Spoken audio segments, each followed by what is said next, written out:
നിങ്ങളുടെ ഇഷ്ട പരമ്പരകൾ എക്സ്ക്ലൂസീവായി സൺ നെക്സ്റ്റ് ആപ്പിലൂടെ തികച്ചും ഫ്രീ ആയി ഇപ്പോഴേ ആപ്പ് ഡൗൺലോഡ് ചെയ്യൂ. നിനക്കോ നന്ദനോ അത് ചെയ്യാൻ കഴിയുമെന്ന് തോന്നുന്നുണ്ടോ?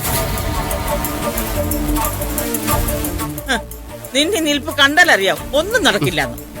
അതുകൊണ്ട് എനിക്ക് വേണ്ടി വെറുതെ നിന്ന് സമയം കളയാതെ നീ പോകാൻ നോക്ക്. സഹസ്രനാമ ജപത്തിനുള്ള സമയമായി. ഭാനുമതി അമ്മ മണ്ഡപത്തിലേക്ക് വരുന്നില്ലേ? ഉണ്ട് സ്വാമി, ഇതെന്റെ മകനാ. അല്ല, വിസിറ്റർ ഒരു പെൺകുട്ടിയാണെന്നാണല്ലോ കേട്ടത്. അതെന്റെ സുഹൃത്തിന്റെ മകളാ. സ്വാമിജി ഒന്ന് കാണണമെന്ന് അവക്ക് വല്ലാത്ത ആഗ്രഹമാ.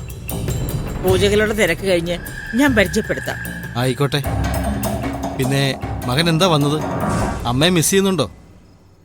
ഞാൻ അമ്മയെ വീട്ടിലേക്ക് കൂട്ടിക്കൊണ്ടുപോകാൻ വേണ്ടി വന്നാ. അതെന്തായാലും നടക്കുമെന്ന് തോന്നുന്നില്ല. പൂജ മുടക്കുന്നത് അനർത്ഥമാണെന്നുള്ളത് പോട്ടെ. ഭാനുമതി അമ്മ ഇവിടെ നിൽക്കുന്നതിന് പിന്നിൽ ഒരു നിമിത്തമുണ്ട്. എന്ത് പ്രശ്നമുണ്ടെങ്കിലും ഇപ്പൊ ഇവർക്ക് ആശ്രമം വിട്ടുവരാൻ കഴിയില്ല. അത് ദൈവഹിതമാണ്. മറിച്ച് സംഭവിച്ചാൽ ഇപ്പോൾ ഉള്ളതിനേക്കാൾ വലിയ വിപത്തിലേക്ക് നിങ്ങൾ എത്തിപ്പെടും.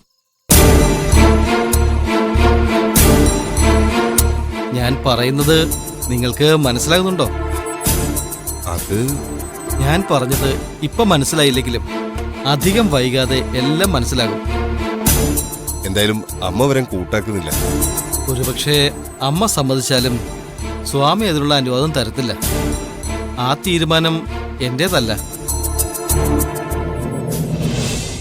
മുകളിലിരിക്കുന്നവൻ്റെതാണ്. മകനെ യാത്രയാക്കിയിട്ട് മണ്ഡപത്തിലേക്ക് വരികയല്ലേ? വരാ സ്വാമി. എന്നാ നീ ചെല്ല്.